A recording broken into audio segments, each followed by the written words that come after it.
Manchester United resmi tersingkir dari EFL Cup usai menelan kekalahan memalukan dalam laga kontra Grimsby Town. Laga yang berlangsung di Blundell Park ini sebenarnya berjalan dramatis dengan MU hampir meraih kemenangan. Sayangnya, pada babak adu penalti, Setan Merah harus menyerah 12-11. Manchester United kembali menunjukkan sisi ironi mereka. Pemain-pemain idaman Ruben Amorim sudah datang. Taktik di awal musim sudah menjanjikan. Tapi endingnya, United seolah punya jurus yang membuat lawannya selalu semangat untuk menang. Starting 11 Moment kali ini membahas Manchester United yang kalah di EFL Cup melawan Grimsby Town. Siapa agaknya dalang dari kekalahan ini? Mari kita ulas bersama-sama.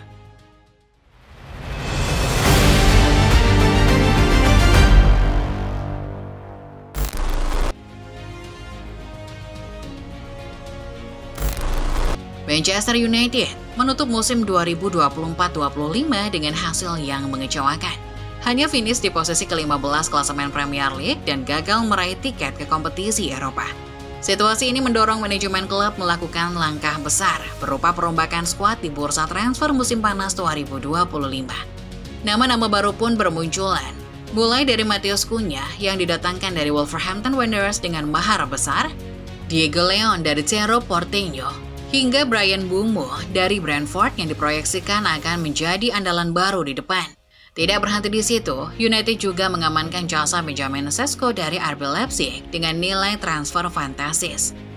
Dengan susunan pemain yang hampir terbilang fantastis ini, fans mulai melihat secercah harapan. Kehadiran lini serang baru yang berisi kombinasi kreativitas, kecepatan, dan agresivitas dianggap sebagai fondasi kebangkitan.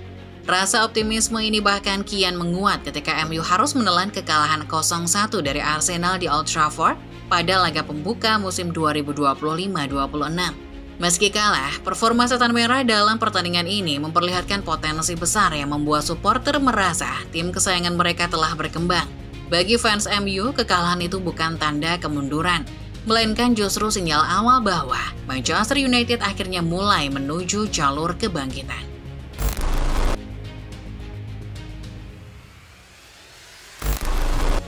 Meski sempat digadang-gadang akan segera bangkit dengan skuad barunya, Manchester United justru kembali menunjukkan wajah lamanya.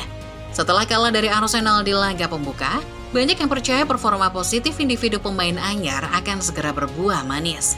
Namun kenyataannya, di pekan kedua Premier League, Setan Merah lagi-lagi gagal meraih kemenangan saat menghadapi Fulham. Alih-alih tampil lebih impresif seperti laga sebelumnya, MU kali ini justru kembali memperlihatkan inkonsistensi yang menjadi masalah utama mereka musim lalu. Pertandingan di Craven Cottage sebenarnya berjalan sesuai rencana pada awalnya. United berhasil unggul lebih dulu melalui situasi bola mati ketika sundulan Leny Yoro mengenai arah yang sulit diantisipasi.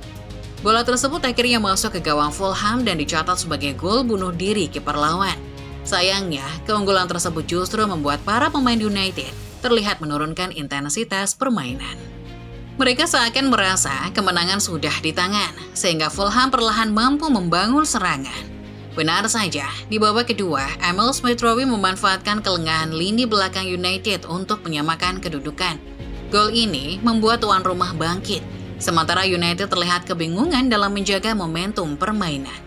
Hasil imbang 1-1 ini pun menambah daftar kekecewaan fans.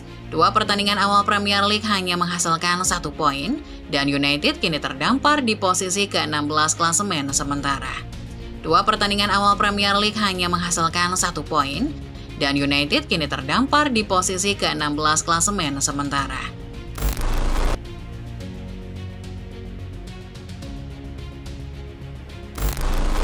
Usai telan hasil imbang di pekan kedua Premier League, Manchester United kemudian melanjutkan perjalanan awal musim mereka di kejuaraan EFL Cup. EFL Cup sendiri sebenarnya merupakan trofi paling realistis yang bisa digapai MU dengan kondisinya saat ini. Namun, menghadapi Grimsby Town dari kasta keempat Liga Inggris, Setan Merah justru harus menelan kekalahan memalukan yang semakin menegaskan kondisi tim yang belum stabil. Laga sempat berjalan buruk setelah 2 blunder Andre Onana membuat United tertinggal 0-2. Meski begitu, Bryan Mbeumo lewat aksi solo brilian dan Harry Maguire dengan sundulan keras berhasil menyamakan kedudukan menjadi 2-2. memaksa pertandingan berlanjut ke duel adu penalti, di mana United kembali gagal menunjukkan mental juara. Bryan Mbeumo yang sebelumnya jadi penyelamat pada babak adu penalti justru mendadak menjadi pesakitan setelah tendangan penaltinya membentur tiang. United pun tersingkir lebih awal di tangan Grimsby Town dengan skor 12-11. Bukan hanya sekedar kekalahan, pertandingan ini tentunya menjadi aib yang mungkin tak terlupakan.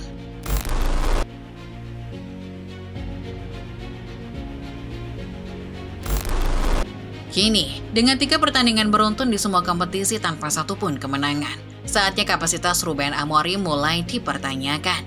Ekspektasi besar yang sebelumnya menyelimuti kedatangannya, kini perlahan mulai berganti jadi keraguan. Meski sudah berkali-kali menelan kekalahan dengan formasi 3 back, Amorim tetap ngotot memainkan pola yang sama di setiap pertandingannya. Amorim seolah menutup mata dari kelemahan sistem ini. Bahkan ketika bukti di lapangan terus menunjukkan bahwa taktik tersebut tidak berjalan efektif di Premier League. Alih-alih fleksibel, Amorim justru terlalu keras kepala. Dalam skema ini, United bergantung penuh dengan peran sayap untuk mendistribusikan bola. Namun suplai dari sektor tersebut terbukti tidak cukup untuk menopang lini depan. Serangan jadi mudah ditebak dan aliran bola sering berhenti sebelum mencapai area berbahaya. Sektor serang pada akhirnya mati kutu karena tidak banyak mendapat bola. Di sisi lain, skema 3-4-2-1 menekankan kerja keras ekstra dari para gelandang. Amorim mengubah komposisi lineup dengan memasang Ugarte dan Kobbie Mainoo. Tapi secara garis besar, Amorim tampak gagal memahami masalah timnya. Lini tengah ini selalu kalah duel. Skema 2 gelandang tidak efektif, tetapi Amorim enggan menggantinya dengan taktik lain.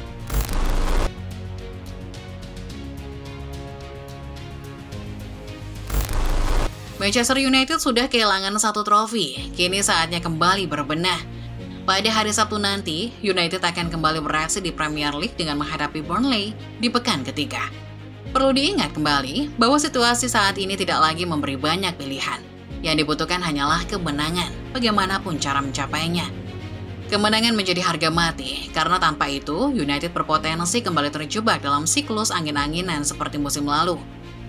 Kala itu, tim seringkali gagal menjaga konsistensi, hingga rasa frustasi merembet ke dalam ruang ganti dan memicu bentrokan antara pemain, hingga menciptakan insiden pelatih yang pukul-pukul TV. Jika tren tanpa kemenangan terus dibiarkan, bukan tidak mungkin hal serupa kembali terulang, membuat suasana di klub semakin tidak kondusif. Laga kontra Burnley ini bisa menjadi momentum kebangkitan. Dengan skuad baru yang sudah mulai beradaptasi, United dituntut menunjukkan mentalitas pemenang dan tidak lagi membuang peluang. Baru setelah pertandingan ini, United akan memiliki jeda sekitar 2 pekan sebelum menjalani derby Manchester. Demikian Football Lovers pembahasan mengenai kekalahan Manchester United di FL Cup. Kalau menurut kalian, siapa orang yang paling layak disalahkan di laga ini? Coba tulis di kolom komentar. Jangan lupa juga untuk menekan tombol like dan subscribe kalau kamu suka video ini. Nyalakan notifikasinya supaya kalian gak ketinggalan berita-berita terbaru lainnya seputar sepak bola dari channel Starting 11 Moment. Terima kasih sudah menonton dan sampai jumpa di video selanjutnya.